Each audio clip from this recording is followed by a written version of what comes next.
warahmatullahi wabarakatuh. Perkenalkan, nama saya Emilia Fitriana dari Fakultas Saintek dan Teknologi Program Studi Matematika akan memaparkan sedikit tentang sosialisasi Prokes 5M dan pentingnya vaksinasi. Sebelumnya, kenapa sih kita harus melaksanakan Prokes 5M dan melakukan vaksin? Dikarenakan sekarang negara yang kita tinggali, negara yang kita tempati sedang terkena sebuah wabah. Wabah apa itu? Yaitu virus corona. Yang mana cara mencegah penularan virus corona tersebut, kita harus melaksanakan Prokes 5M dan melakukan vaksin. Langsung saja menuju poin yang pertama, yaitu melakukan Prokes 5M. Apa sih Prokes 5M itu? Yang pertama, mencuci tangan. Yang kedua, memakai masker. Yang ketiga, menjaga jarak. Yang keempat, menjauhi kerumunan. Yang kelima, mengurangi mobilitas. Langsung saja, yang nomor pertama, yaitu mencuci tangan. Kenapa sih kita harus mencuci tangan? Dikarenakan itu adalah salah satu protokol kesehatan yang cukup efektif untuk mencegah penularan virus corona. Untuk hasil yang maksimal, kita disarankan untuk mencuci tangan setidaknya selama 20 detik beberapa kali sehari, terutama saat sebelum memasak atau makan, setelah menggunakan kamar mandi, dan setelah menutup hidung saat batuk atau bersin.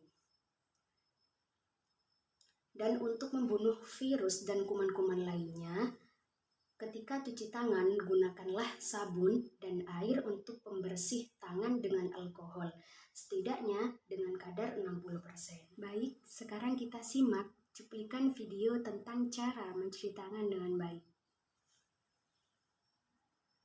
Langkah cuci tangan. Basahi kedua tangan terlebih dahulu dan gunakan sabun secukupnya. Ratakan sabun dengan menggosok kedua telapak tangan. Gosok kedua punggung tangan secara bergantian. Gosok sela-sela jari tangan. Gosok bagian dalam jari dengan posisi jari tangan saling mengunci.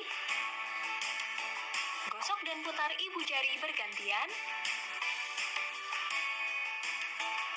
Gosok memutar ujung jari tangan secara bergantian. Bilas dengan air mengalir. Keringkan dengan tisu atau handuk. Kemudian matikan keran dengan tisu atau handuk yang sudah digunakan. Lakukan langkah-langkah mencuci tangan selama 40-60 detik jika menggunakan air dan 20 hingga 30 detik jika menggunakan hand sanitizer. Ini kata dokter tentang cara mencuci tangan. Lanjut ke yang nomor 2, yaitu memakai masker. Sebelumnya, pada awal pandemi virus corona tahun lalu, Organisasi Kesehatan Dunia mengatakan bahwa penggunaan masker hanya direkomendasikan untuk orang yang sakit saja, bukan untuk orang yang sehat. Namun, virus corona jenis sekarang yang sedang merajalela hingga saat ini membuat protokol kesehatan bisa berubah-ubah. Sehingga semua diwajibkan untuk menggunakan masker, baik yang sakit maupun yang sehat.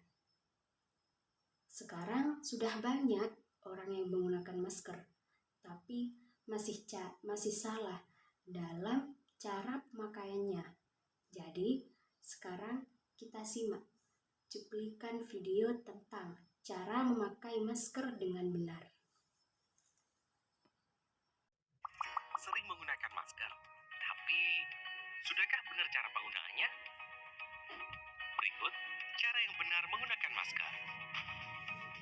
Pertama, cuci tangan dengan sabun dan air mengalir atau bersihkan tangan dengan cairan berbahan dasar alkohol.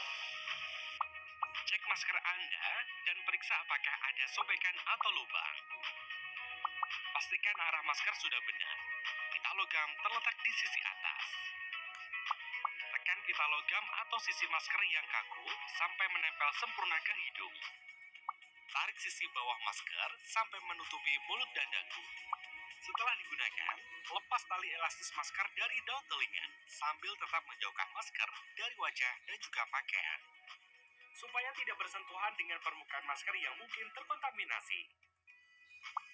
Segera buang masker di tempat sampah tertutup setelah digunakan. Selanjutnya, bersihkan tangan setelah menyentuh atau membuang masker.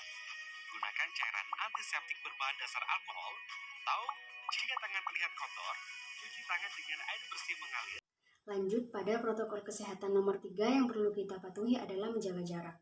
Protokol kesehatan ini dimuat dalam keputusan Menteri Kesehatan Republik Indonesia yang mana di sana disebutkan bahwa menjaga jarak minimal 1 meter dengan orang lain untuk menghindari terkena droplets dari orang yang bicara, batuk, atau bersin, serta menghindari kerumunan, keramaian, dan berdesakan. Bila tidak memungkinkan melakukan jaga jarak, maka dapat dilakukan berbagai rekayasa administrasi dan teknis lainnya.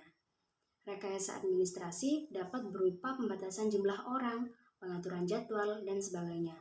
Maksudnya pembatasan jumlah orang, yaitu contohnya ketika kita sedang mengadakan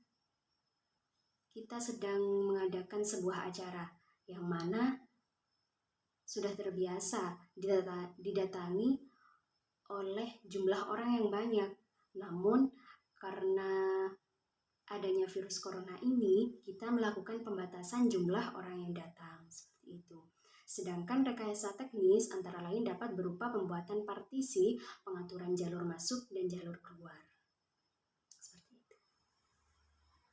Selain 3 hal di atas, menjauhi kerumunan merupakan protokol kesehatan yang juga harus dilakukan. Menurut Kementerian Kesehatan Republik Indonesia, masyarakat diminta untuk menjauhi kerumunan saat berada di luar rumah. Ingat, semakin banyak dan sering kamu bertemu orang, maka kemungkinan terinfeksi virus corona pun semakin tinggi. Oleh sebab itu, hindari tempat keramaian, terutama bila sedang sakit atau berusia di atas 60 tahun. Menurut riset lansia dan pengidap penyakit kronis memiliki resiko yang lebih tinggi terserang virus corona. Jadi, sebisa mungkin apabila tidak ada hal yang mendesak untuk keluar rumah, diharapkan kita untuk stay di rumah. Seperti itu. Dan yang terakhir adalah mengurangi mobilitas. Virus penyebab corona bisa berada di mana saja. Jadi, semakin banyak dirimu menghabiskan waktu di luar rumah, maka semakin tinggi pula terpapar virus jahat ini. Oleh karena itu, bila tidak ada keperluan yang mendesak, tetaplah berada di rumah. Menurut Kementerian Kesehatan Republik Indonesia, meski kita sehat dan tidak ada gejala penyakit, belum tentu kita pulang ke rumah dengan keadaan yang masih sama. Pasalnya, virus corona dapat menyebar dan menginfeksi seseorang dengan cepat. Untuk poin kedua, yaitu pentingnya vaksinasi. Vaksin. Apa sih vaksin itu?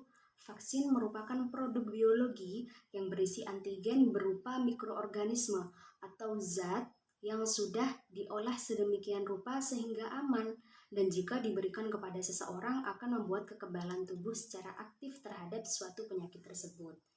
Pemerintah terus mengupayakan pelaksanaan suntik vaksin COVID-19 tersebut untuk seluruh masyarakat Indonesia.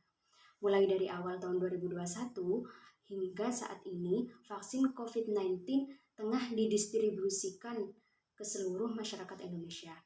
Pemberian vaksin ini merupakan solusi yang dianggap paling tepat untuk mengurangi dan memutuskan rantai penularan COVID-19 tersebut. Jadi, vaksin ini bertujuan untuk memberikan kekebalan spesifik terhadap suatu penyakit tertentu, sehingga jika suatu saat terpapar penyakit, maka hanya akan mengalami gejala yang ringan. Sebaliknya, apabila tidak melakukan vaksinasi, maka tidak akan memiliki kekebalan tubuh, maka akan spesifik terhadap penyakit atau mudah terkena penyakit, seperti itu. Apabila cangkupan vaksinasi tinggi dan merata, maka akan terbentuk suatu kekebalan kelompok. Selain itu, vaksinasi COVID-19 juga dapat menjaga produktivitas dan mengurangi dampak sosial serta ekonomi. Jadi, melaksanakan prokes 5M dan melakukan vaksin itu sangat penting sekali untuk mengurangi dan memutus rantai penularan COVID-19 tersebut. Namun, selain kita berusaha dengan cara dohir, kita juga harus berusaha dengan cara batin. Bagaimana berusaha dengan cara batin tersebut? Kita harus beribadah kepada Allah, mengaji, berdoa agar wabah ini segera diangkat oleh Allah Subhanahu wa taala.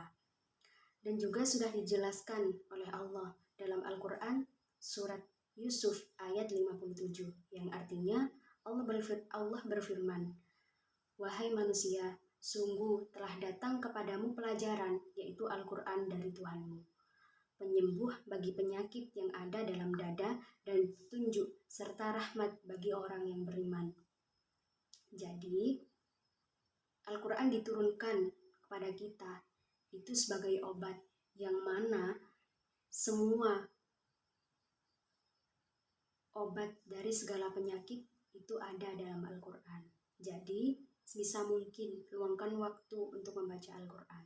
Seperti itu. Sekian penjelasan dari saya, kurang lebihnya mohon maaf. Wassalamualaikum warahmatullahi wabarakatuh.